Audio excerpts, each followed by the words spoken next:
अस्सलाम वालेकुम। नवंबर की ठंडी ठंडी शाम और प्यारी प्यारी धूप। सर्दियाँ किस किस को पसंद है? हम्म। मुझे पसंद हैं, बट पिछले कुछ सालों से, पाँच 5 सालों से एम्प्टीनेस है विंटर में ना। उससे पहले मजा आता था, इंतजार भी रहता था, बट अब लाइफ इतनी बिजी हो गई है कि टाइम ही नहीं मिलता धूप में बैठने का, वो फुर्सत के लम्हे नहीं है। और बिजी बिजी लाइफ में ये है कि पता नहीं क्या है। यार लाज़मी है कोई टॉपिक हो, कोई बात हो, तभी की जाए।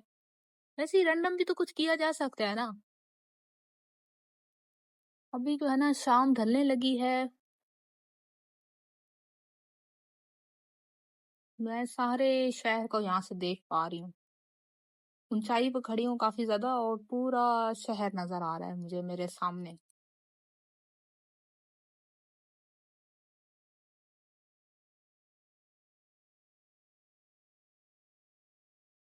अच्छा, मैंने ना कई ज़्यादा पोस्ट देखी हैं जहाँ पर लिखा होता है कि 2019 के बाद लाइफ बहुत चेंज हो गई है। 7 साल गुजरने के बाद हम भी गुजर गए, हमारा दिल भी गुजर गया, हमारी फीलिंग्स भी कहीं पीछे रह गई, हमारी हैप्पीनेस भी पीछे रह गई। अच्छा, मुझे लगा था सिर्फ मेरे साथ ऐसा हुआ है, बट मेरे साथ नहीं हुआ। ऐसी पोस्ट के नीचे मैं कमेंट्स देखती हूँ तो मेरे ख्याल से ऑलमोस्ट ऑलमोस्ट तो नहीं कह सकते, बट मेजॉरिटी लोगों की लाइफ जो है वो 2019 के बाद चेंज हो चुकी है, इंक्लूडिंग मी। तो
और इस तरह की बहुत ज्यादा पोस्ट हैं जो डिफरेंट डिफरेंट क्रिएटर्स की हैं।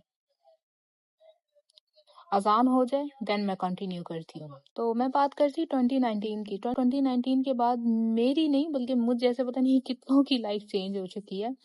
अच्छा, अगर मैं अपना बताऊं तो मैं सच में बहुत बहुत हैप्पी थी, स्पेशली 2019 एंड हाँ, 2019 मेरा बेस्ट बेस्ट बेस्ट ईयर था। और तब मैं सीने में थी और बहुत बहुत ज़्यादा खुश थी। और उसके बाद ऐसा नहीं कि खुश नहीं हूँ, खुश हूँ, बट एम्प्टीनेस है बहुत ज़्यादा। वो सारे फ्रेंड्स मेरे, वो सारी महफिलें मेरी, वो सारे हमारे शुगल वगैरह, वो सब कहीं पीछे रह गए हैं। और ऐसा नहीं कि अभी हम वो शुगल कर नहीं सकते, कर सकते हैं, बट लाइफ अब इतनी बिजी हो गई है ना कि वो फुर्सतें, वो सब नहीं आ सकता। आपको पता है जब आप लाइफ आगे निकल जाती है तो फिर ये सब कुछ बहुत पीछे रह जाता है। तो वो जो मेरा टाइम था वो बहुत फिट था, और वहाँ के फ्रेंड्स जो हैं अभी भी मेरे साथ हैं। अल्लाह उनको हमेशा साथ साथ रखे और हमेशा हम लोग कांटेक्ट में रहें, मिलते जुलते रहें। तो वो सब फ्रेंड्स मेरे साथ आज भी हैं, कांटेक्ट में हैं, हम लोग आपस में मिलते हैं, बातें करते हैं और उस टाइम को याद करते हैं जो हमारा बहुत अच्छा था। तो 2020 जो है वो जब स्टार्ट हुआ तो उसके बाद कोरोना भी आ गया, और मुझे ऐसा लगता है कि ये चीज़ इसलिए भी सबके साथ सेम हुई है।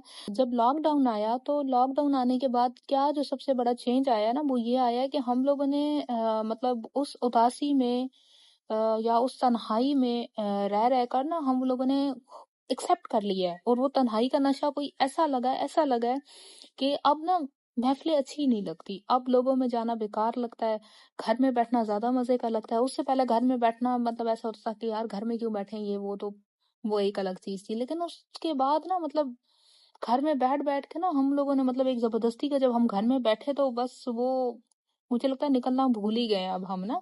घर में ज़्यादा मज़ा आने लगा है और अपने आप में ज़्यादा मज़ा आने लगा है, अपने साथ रहने में मज़ा आने लगा है और ये जो नशे हमने कर लिए हैं ना मुझे लगता है कि अब इनसे निकलना मुश्किल है। हमें पता चल गया यार अकेले जो मज़े हैं ना, वो लोगों के साथ नहीं है। ना 4 लोगों में जाओ, ना 4 बातें हों।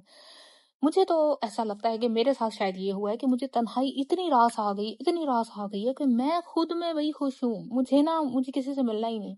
फ्रेंड्स वगैरह से कॉल पे बात हो जाती है, वो भी मैं कहती हूँ ज़्यादा लंबी ना करो यार, थोड़ा कम करो, शॉर्ट करो, टेक्स्ट पे बात कर लो, वीएम छोड़ दो।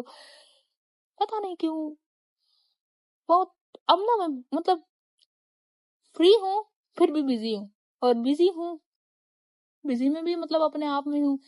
तो अच्छा लगता है बस अपने आप में रहना, अपनी चीज़ों में रहना और बहुत ज़्यादा लोग तो इस चीज़ को माइंड भी करते हैं कि तुम बात नहीं करती, तुम रिप्लाई नहीं देती। तो नुमान इजाज़ ने एक मतलब स्टोरी लगाई थी, वो काफ़ी अच्छी लगी थी मुझे और वो काफ़ी रिलेटेबल भी है कि आजकल लोग इतने जज़्बाती हो चुके हैं कि अगर आप कुछ घंटे उनका मैसेज ना देखो ना, तो वो डिलीट कर देते हैं।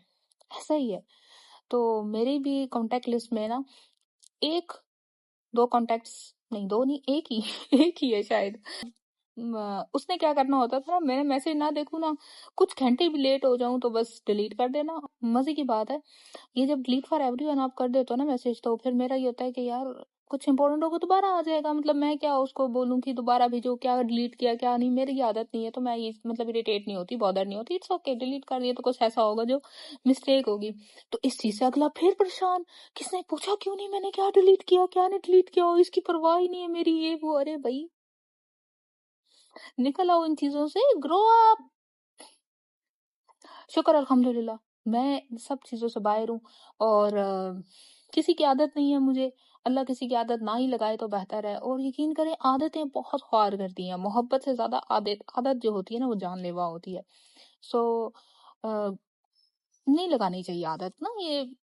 बस अपने आप में खुश रहो, अपने आप के साथ बिज़ी रहो, अपने गोल्स पे फ़ोकस करो, अपनी लाइफ़ पे फ़ोकस करो और जो आपको चाहते हैं, जो आपकी कदर करते हैं, जो आपको समझते हैं, अंडरस्टैंडिंग होती है ना ये भी तो कि अगर आप बिज़ी हो तो अगला इंसान इंतज़ार कर ले, थोड़ा-सा उसके साथ मतलब आपको समझे कि आप अपनी चीज़ों को लेके सीरियस हैं। तो ये अंडरस्टैंडिंग अगर है तो बहुत अच्छी बात है और अगर नहीं है तो जाने दो फिर ऐसे लोगों को, लेट देम गो। क्योंकि पता है एनर्जी मैच होना बहुत ज़रूरी है, गोल्स मैच होना ज़रूरी है, माइंडसेट मैच होना बहुत ज़रूरी है लाइफ़ में। हुँ। सो टाइम टू टाइम जैसे आप लाइफ में आगे ग्रो करते जाते हो ना अपना सर्कल भी अपडेट करते रहो, ठीक है? क्योंकि वो लोग हमें कभी भी खुश नहीं देख सकते, वो लोग हमें कभी भी जो है वो सक्सेसफुल नहीं देख सकते। वो हसद करते हैं वो लोग जो लोग हमारे साथ स्टार्ट से होते हैं। हर किसी की बात नहीं कर रही, कुछ लोग काफी लॉयल होते हैं, काफी ज्यादा आपके साथ मतलब आपके साथ सिंसेयर होते हैं। मैं मतलब लेकिन बहुत ज़्यादा टाइम ऐसा नहीं होता। सबसे ज़्यादा हसद करने वाले लोग वही होंगे जो आपसे पीछे रह गए हैं, ठीक है? आपके पीछे बात करने वाले वही होंगे जो आपसे पीछे रह गए और आपकी leg pulling, back biting, back stabbing करने वाले वही लोग होंगे जो आपसे पीछे रह गए और पीछे इस अंदाज में रह गए ना कि आप लोगों का सफ़र साथ स्टार्ट हुआ था और आप सक्सेसफुल हो गए। आपने कोई ऐसा ट्रैक चूज़ कर लिया, जहाँ पर आपकी किस्मत या आपकी मेहनत रंग ले आई है और कभी भी स्ट्रेंजर्स जो होते हैं वो आपको लेट डाउन नहीं करते। स्ट्रेंजर्स बहुत सपोर्टिव होते हैं। सबसे ज़्यादा जो लेट डाउन करने वाली कौम होती है ना ये वही होती है जो आपके साथ किसी ज़माने में बैठती है, खाती है, पीती है और नमक हरामी करती है। तो नहीं करना चाहिए। बट करते हैं लोग। हर किसी को हम समझा नहीं सकते, ना ही हम सारी दुनिया में कारपेट बिछा सकते हैं। हम अपने पाँव में जूता ज़रूर पहन सकते हैं ताकि हमारी चाल सीधी हो। और जूते से याद आया, कभी भी आपको बाहर के कंकर जो है ना वो कभी भी आपका रास्ता नहीं खराब करते, आप किसी तरह गुजर जाते हो। बट अगर एक कंकर भी आपके अपने जूते में आ जाए ना